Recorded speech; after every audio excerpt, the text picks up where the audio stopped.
time in modern history, not only have we reduced the rate of food allergy diagnoses, but we're actually lower than we were 5 years ago.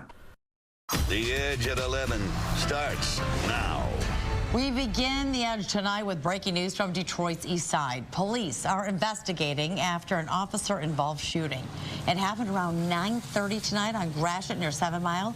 We are waiting to learn more information from Detroit police.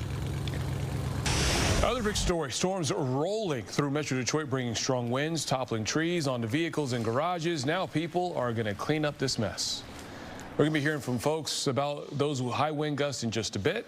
First, let's check in, though, with Weather Authority Rich Luderman for what's going on right now, what we can expect in the morning. Rich? All of a sudden, Taryn and Brandon, it's very fall-like out there, and you can see why. We have this big area of low pressure spinning over the central Great Lakes, and what you see is what you're going to get with showers and a breeze and chilly temperatures. The strongest winds today came through between 3 and 5 o'clock, and there were some wind gusts up near 50 miles per hour. That is no longer the case. It's just damp and chilly across the region. You can see on Sky Tracker around Pontiac and Lansing, downriver, up there through St. Clair County, also getting wet. 64 degrees. Now, midday, it was awfully nice with all that sunshine. Then the showers arrived. There's our rainfall total at the airport, a little less than 0.2 of an inch, but numbers are cooling off. 43 in Lansing, 48 Monroe, 46 up there in Port Huron. The breeze has diminished a bit, but once we get beyond sunrise, once we get beyond sunrise tomorrow, those wind speeds will pick up again. Look at the cooler air. Marquette and Minneapolis, much cooler up across the northern lakes.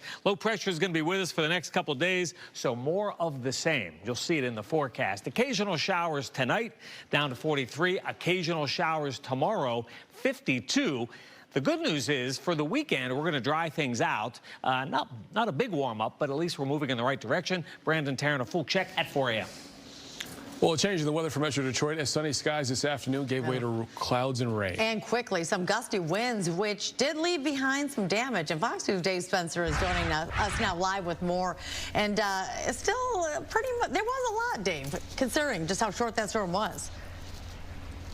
That was a fast-moving storm, and right now you'd never know anything happened. I can confirm pretty much everything that Rich was saying. Everything is pretty much calm right now. In fact, it's not even raining. It is cooler, and you wouldn't know from this corner that anything happened, but just a couple houses down, a different scene. That's when those high winds rolled through. They toppled the tree basically in half at one of the homes here in northwest Detroit, and that came down in between an SUV and a garage, leaving quite a mess, but thankfully nobody was hurt. Further downriver, down in Allen Park, those same high winds from that same system blew through as well. Here's the intersection of Horger and Allen, where you could see the whipping winds prove to be strong enough to take down a traffic signal, as seen in this viewer video. This happened around 3:30 in the afternoon. Now, according to a severe weather notice from the National Weather Service, those wind gusts reached 50 miles an hour in parts of Metro Detroit. Over at a store called Nuts Now there in Allen Park, they certainly felt the brunt of those rain showers accompanied by the strong winds. Our door was just like flying open and smacking up against like the wall, and then all of a sudden we just heard like a giant crash, and we look out the window and the light was just hanging on the ground. Wow. Yeah, I was there next to the door. I was like, the wind was so bad, it like opened and closed the door hard. Yeah. So I go there to hold the door, and I just saw the traffic light go down. Here's another look at that viewer video. It shows that cars are actually driving through that intersection with that traffic signal right there in the middle. They did tell me, though, that police were on the scene within seconds, were able to get the right people in place with a bucket truck, hoist the traffic signal back in place, and at least keep it there out of harm's way so that traffic could resume. You know, then we took a drive around the area, that same area, looking for other hot spots, maybe damaged by that same high winds, and some places, as you saw, the traffic signal fell down. Other places virtually untouched. The same here in northwest Detroit. Reporting live, Dave Spencer on The Edge. Well, when you see what happened to that traffic light, it just shows you this could have been a lot worse. So it seems almost that with our changes that have been done to the system, with DTE, we know that, and our infrastructure, things are starting to improve. Yeah, definitely. And winds up to 50 miles an hour. That's nothing to mess around with. I know it was really brief, and only a few people, a few thousand people of customers of DTE experienced any sort of power outages. So overall, yeah, we definitely dodged a bullet with this one. All right. Thanks, Dave. Good to see.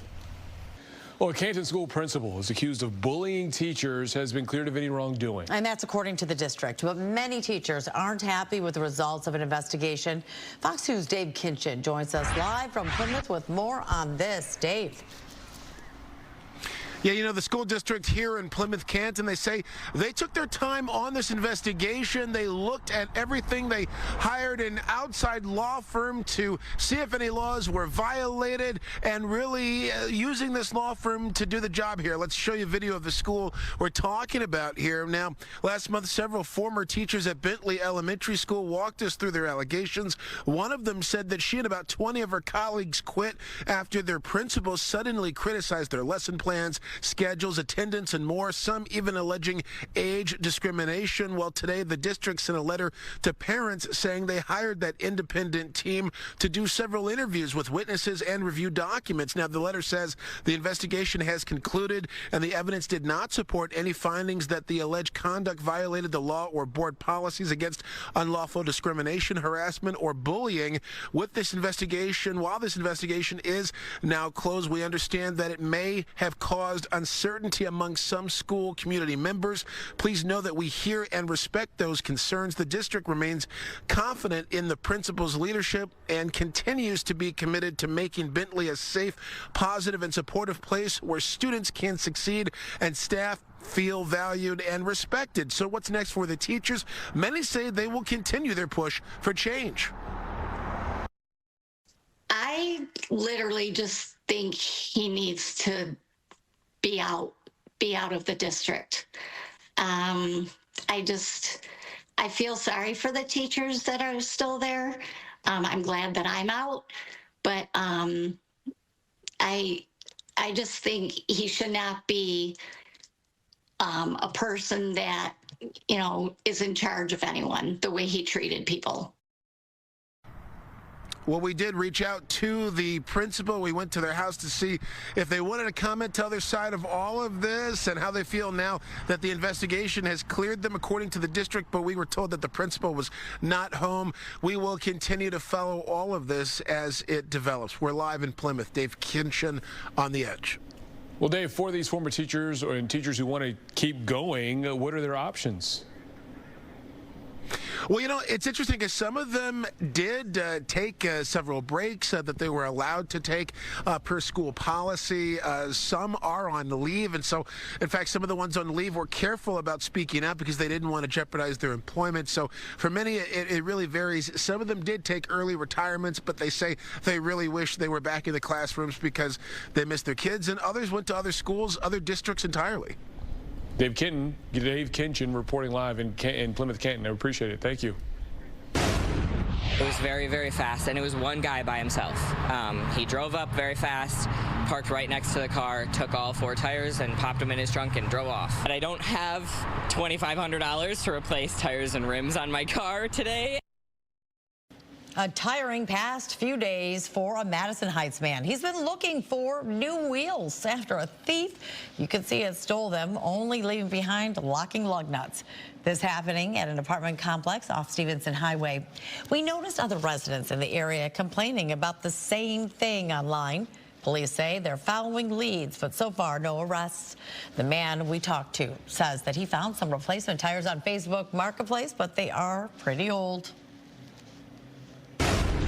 State troopers up north rushing to rescue a red-tailed hawk in a Grayling parking lot. You can see a trooper from the Houghton Lake post wrapping the bird of prey up in a blanket and then carrying it to safety. The hawk is now at a wildlife rescue service until it can go back in the wild. Just a little bit tough. A federal judge has ordered the release of a Michigan man battling leukemia while he faces deportation. Jose Contreras Cervantes has been in the U.S. for about 20 years now. He was taken into ICE custody after an August traffic stop. The judge ordered a bond hearing within 7 days. Now, if released, Contreras Cervantes could return to his family while his case plays out in immigration court. His wife is a U.S. citizen. He's not. Many among us simply hate America. It's real. An uproar over a controversial street name change. Find out if they're sticking with the Gulf of Mexico or going with the Gulf of America instead. Next.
We have an update to breaking news that we first brought you at the top of the hour. We now have more information on that police shooting investigation on Detroit's east side. Police tell us that in the course of searching a suspicious vehicle in the drive-thru of a McDonald's in the area of Gratiot and 7 Mile, an 18-year-old in the car ran away and during the course of the chase pulled out a gun. Officers opened fire at this man who was struck by one bullet and is now in critical condition at the hospital.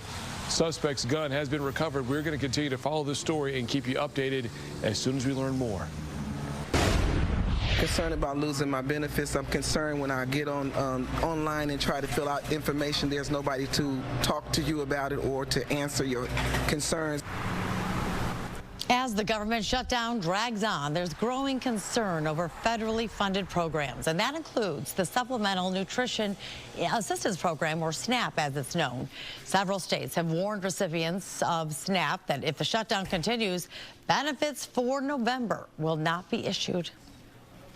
SNAP is going to run out of money. The governor and I are talking regularly. I'm flying back to Washington right now. They're not. We haven't been in session for a month. Leadership's meeting again tonight. We're there. We want to get to the table, do bipartisan discussions, and get the government open. Also feeling the heat, local food pantries, which are seeing more foot traffic, with some struggling just to keep up with the demand.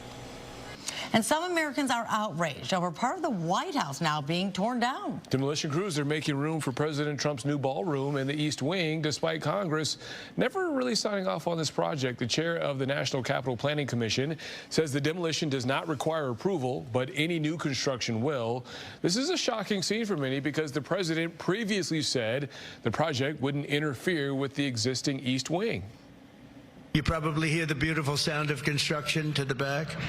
You hear that sound? Oh, That's music to my ears. I love that sound. Other people don't like it. I love it. There's no greater metaphor right now than what's happening right now in this country than watching Donald Trump take a wrecking ball to the White House. Yeah. President says the ballroom project is privately funded, and he expects it to be finished before his term ends in 2029. The name change will not cost anyone in this room an ounce of blood. This would just be a disaster for us in many ways. And like my dad said, if it's not broke, don't fix it. Things getting a bit testy at a town meeting in Florida over changing a street name from Gulf of Mexico Drive to Gulf of America Drive. President Trump signed an executive order back in February to rename the Gulf. So Florida road officials started taking down street signs to reflect the change. But the town of Longboat Key had a decision to make. Do they follow suit?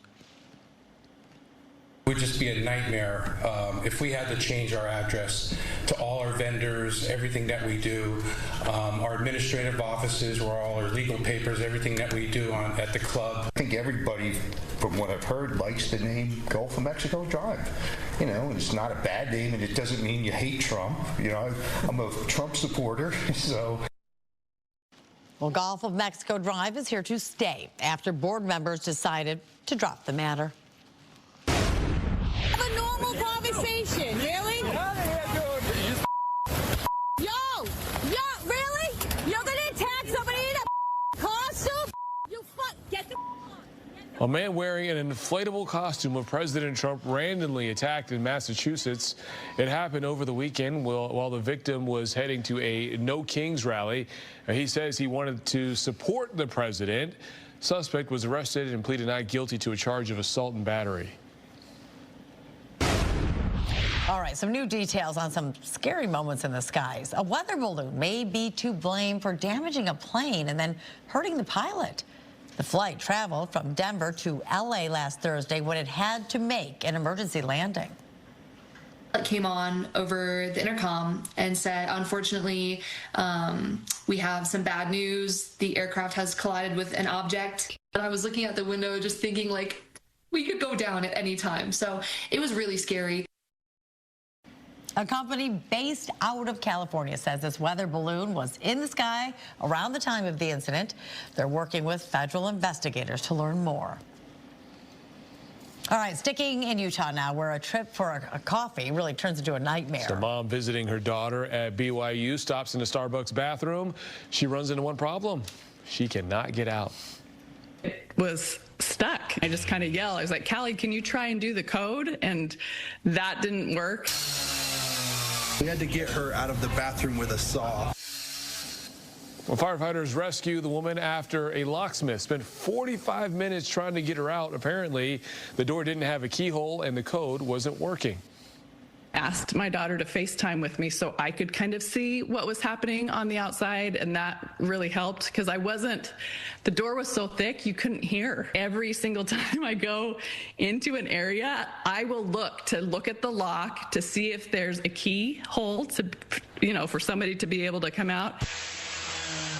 The woman ended up missing her flight. The Salt Lake City Starbucks gave her $100 worth of gift cards for all of her trouble. Is that $100 worth it? Ladies, you let me know. Thank goodness she's not claustrophobic. Yeah.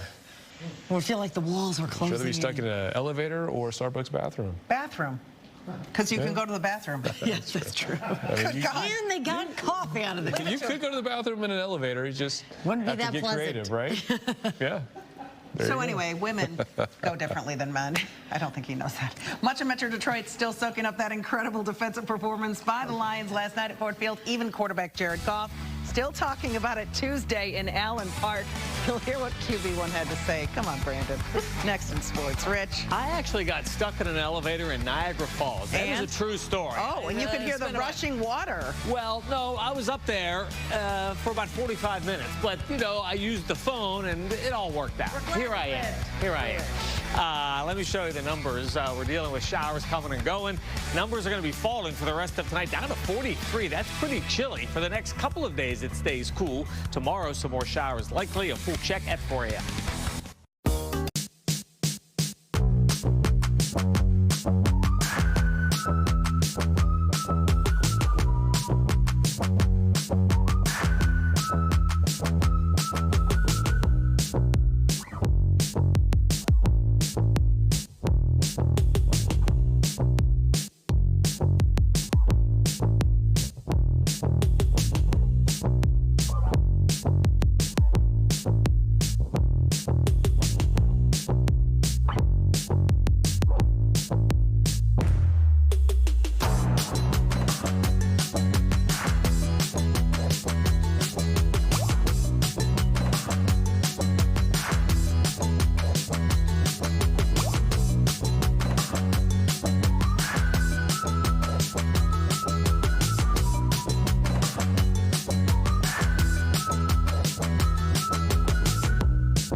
going to start with the NBA as the new season officially kicked off tonight with 2 games on the schedule. We'll get to one of them in a little bit.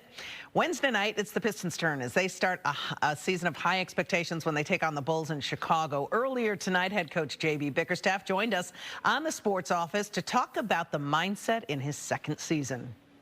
Our focus is on our process, and we hold ourselves to a high standard and believe in the talent that we have. So if we pay attention to the process and we hold ourselves to the Detroit Pistons standards, then we expect growth and opportunities for great things for a long time to come. And that's what we're looking for. We're looking for sustainable success. We're not looking for just flash in the pan, and that's because you have to be process driven if you want to get that outcome. To the NFL, where ESPN's Week 8 power rankings are out, and sitting in the top spot, none other than your Detroit Lions, who delivered a huge response to the loss in Kansas City by knocking off Baker Mayfield and the Bucs on Monday night. Dan Miller went one-on-one with Jared Goff, who is the humble engineer of Detroit's offense.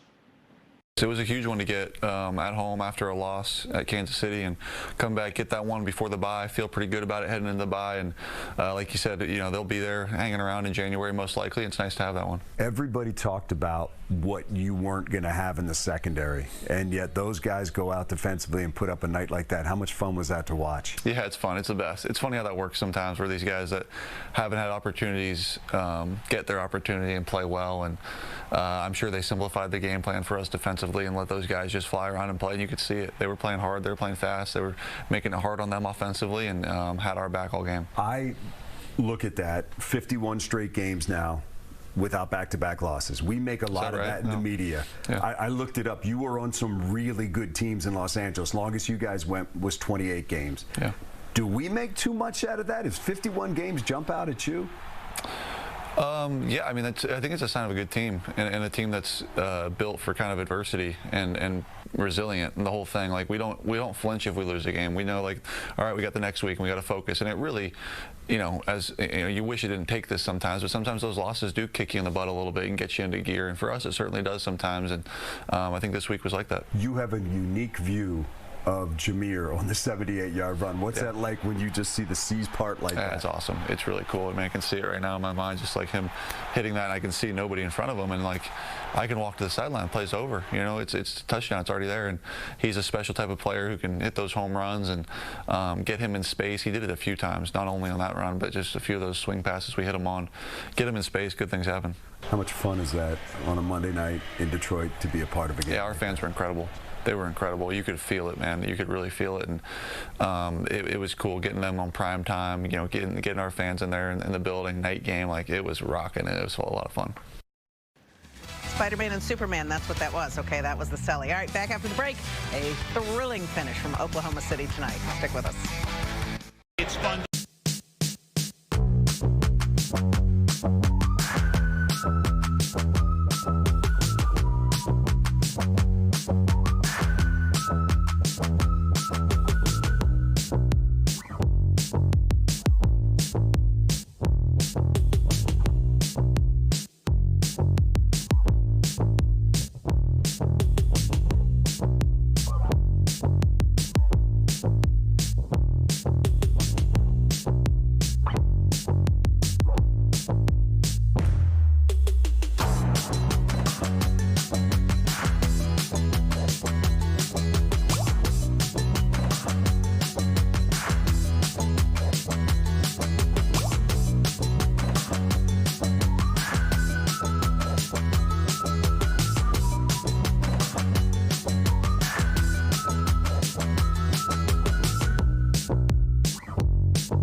Opening night in the NBA, and what a place to start. Defending champs Oklahoma City Thunder raising their banner and hosting the Rockets. This one went to double OT. Houston down 1 when Alperon Şengün with 2 of his 39 points put Houston up by 1.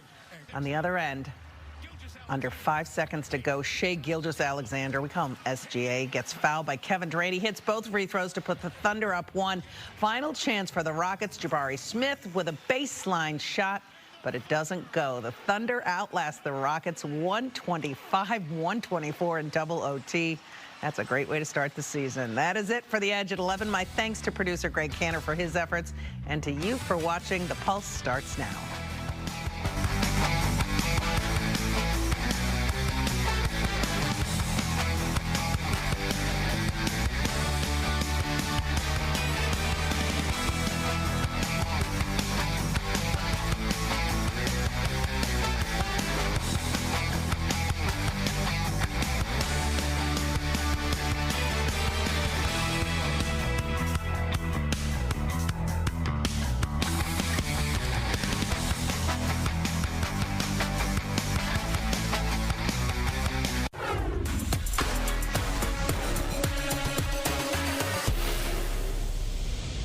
Thank you for joining us for another busy night of news on Detroit's only nightly political talk show. This is The Pulse.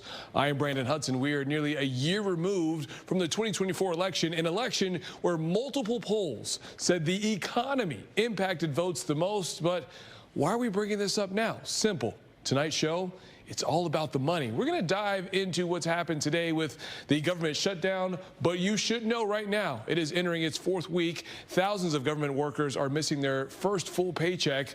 Also, key programs Americans rely on, like WIC and Head Start, they're facing funding cutoffs, all as economists from Oxford Economics say that a shutdown reduces economic growth by as much as 0.2 percentage points each week. And that leads to lower profits for businesses, companies hesitating to invest, and the stock market becoming more turbulent. Tonight, we are talking with Oakland University political science professor Nicole Matthew. Will this be something that voters keep in mind in the midterms? Who could blink first? And which side faces the most pressure? And about face by the Trump administration when it comes to student loan forgiveness, where they have agreed to deliver more of it. Financial expert Dr. Darla Bishop with who could benefit. And Capitol Hill is where we start tonight, but it's not for the reason that you think. Look, I know I said we're all about the money, but let's take a detour through our headlines. You see, the state of Arizona is suing House Speaker Mike Johnson because he refuses to seat this woman, Congresswoman-elect Adelita Grijalvo. Follow me on this one. She won a special election to replace her late father, Raul, last month. She hasn't been sworn in. House Speaker Mike Johnson said that she will be when the House returns to its regular sessions. But here's the thing. No one knows when that will be. Johnson's threatened to keep House lawmakers out of Washington until the shutdown is over. Arizona's Attorney General claims that Johnson is subjecting Arizonans to taxation without representation. Johnson called the threat of a suit as a bid for publicity earlier this week. Well, now, back to the shutdown, because talks between Democrats and Republicans really could be summed up by this clip that we will show you from a show you might have watched in the 2000s. Deal or no deal?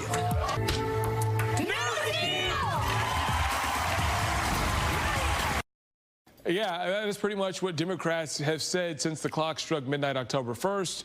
But this isn't a game show. I'm not Howie Mandel. This is real life. Today, President Trump brought Senate Republicans to the White House Rose Garden with a very simple message. The GOP is united, and they're not backing down. Today I'm calling on every Senate Democrat to stop the madness, to let our country get back. In the greatest moment in the history of our country in terms of wealth, these guys go on strike. It's really a shame. We are going to keep voting to open up the government, and eventually the Democrats, hopefully sooner or later, are going to come around. But here's the thing. Democrats, they're not backing down either. They say the battle over those Affordable Care Act subsidies that expire at the end of the year are just too important. Republicans say they aren't going to negotiate until the government reopens, but the Dems say they're ready to come to the table. There's nothing far left or far right or center about wanting lower premiums. It's common sense. It's what the American people overwhelmingly want. They'd rather keep the government shut down then provide affordable health care and extend the tax credits for everyday Americans, for working class Americans, and for middle class Americans. Democrats will continue to make clear that we will sit down anytime, any place with anyone here at the Capitol or back at the White House in order to reopen the government. Well, now to those furloughs we talked about. They're now hitting the agency tasked with overseeing our nuclear stockpile. So that's according to Energy Secretary Chris Wright. 1,400 workers will be off the job. Nearly 400 workers will stay on, along with thousands of contractors. Wright says the disruption will delay testing of commercial reactors, but don't pose an immediate threat to national security. We've worked within the Trump administration, across the administration, in the DOE and OMB to find creative ways to keep funding, to keep our contractors employed, at least through the end of the month. This is critical for two reasons. Number one, this is thousands of families that are working hard, patriots, to support our country and build the systems that are critical to protect the sovereignty of our nation. Number two, it is our national security. These are jobs of great gravity. We need to maintain our nuclear stockpile, have our adversaries confident that we have our stuff together. We have a secure and ready to deploy at a moment's notice stockpile. Well, this is the fourth week of the government shutdown. The last time we had one during President Trump's first term, that one lasted 35 days. Well, now to the war between Russia and Ukraine. President Trump's plan for a meeting between him and Russian President Vladimir Putin is on hold, and that's after a call between Secretary of State Marco Rubio and Russia's foreign minister. The Kremlin says that they need more time and says that its demands are the same, calling for peace for an extended amount of time. But European leaders say Russia's stalling and trying to make gains on the battlefield. They're urging President Trump to hold firm its demands for a ceasefire. America has a lot of strength to pressure Russia to come to the negotiation table. If they use that, then of course this is good. If Russia stops this war, I don't want to have a wasted meeting. I don't want to have a waste of time. So I'll see what happens. But we did all of these great deals, great peace deals. They're all peace deals. They're agreements, solid agreements, every one of them. But this one, and I said, go to the line of battle. The battlefield lines, and you pull back and you go home, and everybody takes some time off because you got two countries that are killing each other. Two countries that are losing 5,000 to 7,000 soldiers a week. The war between Russia and Ukraine has raged on for 3.5 years after Russia invaded in February of 2022. Right now, Russia occupies about a fifth of Ukraine, but carving up the country in exchange for peace is unacceptable for Ukrainian officials. A U.S. appeals court says the Trump administration can take command of Oregon's National Guard. That's as the battle over troops being sent to Portland rages on. But here's the catch with that ruling. The president still can't actually deploy the troops, at least for now. President Trump has repeatedly said troops are needed to protect federal property from protesters, but leaders in the state say the National Guard is not needed. The vibes are definitely feeling a lot of confusion and wondering if this is what they signed up for. I've been very clear, especially when I met with Secretary of Homeland Security, Secretary Noem, that the use of the crowd control techniques from federal agents was over the top. Now, there have been mostly small protests outside the ICE building in Portland every night since June. There have been larger crowds that have shown up occasionally, including counter-protesters and live streamers. Federal agents have used tear gas to disperse them. Well, this is just scratching the surface. So let's pick up the pace and run through some other big stories that we're keeping a close eye on. President Trump's pick to lead the Office of Special Counsel has withdrawn his nomination. Paul Ingrassia is under fire after Politico reports Ingrassia told people in a group chat that MLK Day should be, quote, ended and tossed into the seventh circle of hell. He also reportedly described himself as, quote, having a Nazi streak at times. Ingrassia's attorney said the messages could have either been manipulated or were missing some context, but did not confirm their authentic. Ingrassia's support has been eroding, with Senate Majority Leader John Thune saying the nomination wouldn't get through, and Gracia pointed to a lack of Republican votes for why he's withdrawing. Well, part of the East Wing at the White House is coming down. You can see some of that here. Crews started tearing down part of it this week to make room for the president's $250 million bathroom. That's despite not having approval for construction, or ballroom, excuse me, not bathroom, ballroom. Well, that is despite not having approval for construction from the agency that oversees these projects, and the White House saying initially nothing would be demolished. The ballroom will be 90 square feet and be nearly double the size of the main White House. President Trump said it'll be paid for by private donations, not taxpayers.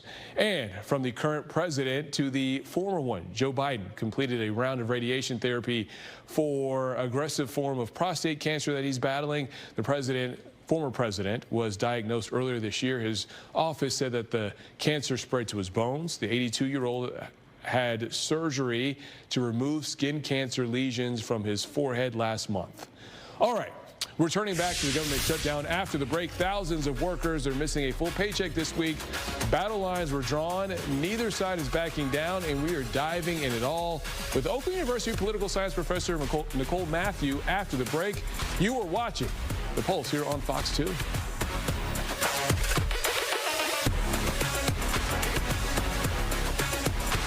I love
Pulse, looking at all things people, power, and politics. Here to talk about the latest involving the government shutdown and its impact it's having, Oakland University political science professor Nicole Matthew. Professor Matthew, it's a pleasure to have you on the Pulse. How are you today? Good. Thanks for having me. Well, thank you for being here. We want to talk about money here. And for the first time, the federal workers will be missing their paycheck. We know that this past election was really all about the money. People voted with their wallets. How does this shape any races coming up in a few weeks, and how we look at the midterm coming up next year? Well, there are a few states that are voting on governor in a few weeks, Virginia being one of them, which just has a lot of federal workers in the state, and so it could have a big impact. It might not have as big of an impact as you'd think, because a lot of the federal workers tend to vote Democrat already, and I think they think that Democrats are the ones that have their back on this one, but it could drive turnout and excitement. Is this something that Democrats could see as an opportunity to open up over the next 12 months as we head into the midterm? I think what Democrats really want to be talking about is health care. It's an issue that's always been good for them in elections. And even if they get blamed partially for the shutdown, they're thinking in the 2026 midterms, people aren't going to be thinking about the shutdown anymore. They're going to be thinking about health care, and they're going to be thinking about Democrats standing up for them. And so I think as much as they can get the focus on that issue, they're happy to keep the shutdown going. Comparing this to the last shutdown, well, the longest shutdown went 35 days. We are roughly 2 weeks out from that target there. Does this seem different than that shutdown that happened that went so long a few years back? This one's a little different because we have no appropriations bills passed at all. So no part of the government is having money. So that's one difference. And I think the other difference is there doesn't seem to be a lot of urgency on either side to get together and talk about it. I don't think that the leaders of each party have met together since the day before the shutdown started. Do you have any indication, and we don't really hear a lot from voters really until we go to the polls here, but it seems like this is really just between Republicans and Democrats. Voters don't really seem as energetic. Is that because it's not really an election year, or is it just, you know, something that's kind of expected that we've seen with partisan politics lately? Yeah, so we don't have a lot of polling, but in general, Republicans tend to get a little more blame during shutdowns. I think they're a little more okay with getting the blame because they aren't that excited about the government spending money anyway. And I think that it was a little surprised. There was some polling that came out kind of early in the shutdown that indicated that Republicans were getting more blame than Democrats. So we'll see if that actually causes Republicans to want to move on this. What do you see? Who do you think blinks first here? Or is this going to end up with some kind of a kumbaya moment in the next matter of weeks? Well, no one's going to get everything that they're asking for. And I think that Democrats are going to have to negotiate somewhat on these Obamacare subsidies, maybe with some income caps. Republicans look like they're coming to the political reality that it's going to be bad to not extend the subsidies at all. And so they're thinking about how are we going to get the most out of this? Can we get a deal to phase out the subsidies completely if we allow them to continue for a few more cycles, or perhaps allow people that already have the subsidy to keep it but not allow new people to get it. So there's already some internal discussions with each party about what they're willing to negotiate, but they haven't yet met with each other. Look, you're a professor. You're teaching our future here. From what you maybe see in the conversations on campus or in the classroom, are a lot of younger voters, are they even concerned with what's happening in Washington with this shutdown here? I mean, I think to younger voters, this doesn't seem like an unusual thing, the government getting shut down, because their whole life it's been getting shut down every couple years. When I was a young person and the government got shut down in the 1990s, that was a little unusual. But for them, it's just politics as usual. What's the lesson here? When you go in the classroom and you have conversations with a lot of students, what are they eager to know about how this